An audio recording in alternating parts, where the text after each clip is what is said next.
Hello everyone, welcome to Kaviverse. This is Kavi and you're listening Unfair Love, episode 11.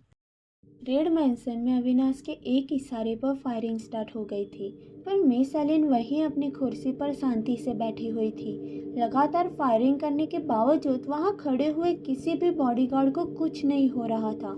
ये देखकर अविनाश की आंखें लाल हो गई। उसने अपने कदम मिस एलिन के सामने बढ़ाए और उसके नज़दीक जाकर अपनी गन उसके माथे पर पॉइंट कर दी, पर अभी भी मिस एलिन के मुंह पर डर की एक झलक भी नहीं थी। वो अविनाश के सामने देखते हुए बोली, रुक क्यों गए अविनाश? मार दो मुझे और ले जाओ अपने शिव को। पर उससे पहले कि अविनाश कुछ कर पाता, उसने अपने माथे पर कुछ महसूस किया और पीछे से एक भारी आवाज़ आई, सावधान अविनाश, याद रहे कि तू मिस एलिन के मेंशन में है और चारों ओर से कैद है। और उसने जैसे ही अपने पीछे देखा, पार्थ अविनाश के माथे पर गन पकड़कर खड़ा था। अविनाश ने अपने बॉडीगार्ड्स को गन नीचे रख देने का इशारा किया और सारी फायरिंग रुक गई। अविनाश ने जैसे ही मिस एलिन के माथे पर से अपनी गन हटाई, मिस एलिन खड़ी हुई और अविनाश के पास आते हुए उसने कहा, तुम्हें क्या लगा अविनाश कि मैं इतनी बेवकूफ़ हूँ कि मैंने इसके बारे में सोचा ही नहीं होगा? अविनाश तो शिव के पीछे पागल हो गया है। और पार्थ को इशारा करके वहाँ से बेसमेंट की ओर चली गई। पार्थ ने अविनाश के आंखों पर एक पट्टी बांध दी और उसे गन पॉइंट पर बेसमेंट के सीक्रेट रास्ते पर ले गया। यहाँ जब तारा और शिव को होश आया था तब वहाँ कोई बॉडीगार्ड नहीं था। तारा ने बड़ी मुश्किल से अपने हाथ छुड़ाए और वो भागकर शिव की ओर चली गई। उसने उसके हाथों की रस्सी खोलने की पूरी कोशिश की, पर अंधेरे के कारण उसे कुछ नहीं दिख रहा था। उससे पहले कि वो शिव की रस्सी खोल पाती, बेसमेंट में अचानक से बहुत सारी लाइट चालू हो गई और बहुत सारे बॉडीगार्ड्स के साथ मिस एलिन वहां आ गई। उसके पीछे पार्थ अविनाश को लेकर आ रहा था। मिस एलिन ने जैसे ही ये नज़ारा देखा, वो हंसते हुए बोली,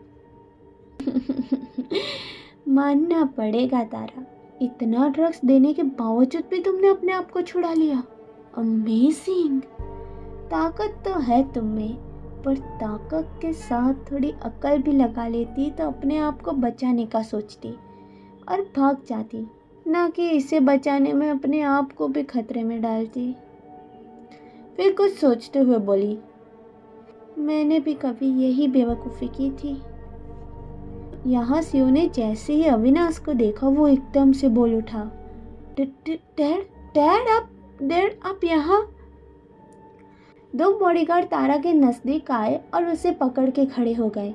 मिस एलिन ने अपने बाजू में खड़े हुए एक बॉडीगार्ड की गन ली और शिव के पास चली गई और उसके माथे पर पॉइंट कर दिया। पार्थ ने जैसे ही अविनाश की पट्टी हटाई और उसने जैसे ही ये नज़ारा देखा, अविनाश की आंखें बड़ी हो गई और उसके माथे पर से पसीना आने लगा। वो गिड़गिड़ाते हुए बोला, ज़ारा छोड़ दो शिव को, प्लीज़, मुझे मार दो। तुम्हारी दुश्मनी मुझसे है तो उसकी सजा इसे क्यों दे रही हो? ऐसा तुम कैसे कर सकती हो सारा? मिस एलिन को एक्सप्रेशन के बिना बोली, वैसे ही जैसे तुमने मेरी दुश्मनी की सजा मेरे भाई से ले ली थी। अविनाश चिल्लाते हुए बोला, मैंने तुम्हारे भाई को नहीं मारा। तुम क्यों नहीं समझ रहे? मैंने नहीं मारा तुम्हारे भाई को, नहीं मारा। पर उसने अविनाश की कोई बात नहीं सुनी और ट्रिगर दबा दी, पर उसमें से कोई गोली नहीं निकली। मिस एलिन ने वो गन गुस्से में वहां फेंक दी और दूसरी गन ले ली, पर उससे पहले कि वो ट्रिगर दबा पाती, उससे पीछे से कोई और गन चलने की आवाज़ आई। मिस एलिन ने भी टाइम गंवाए बिना अपने ट्रिगर दबा दी और वो गोली शिव के चेस्ट पर जाकर लग गई।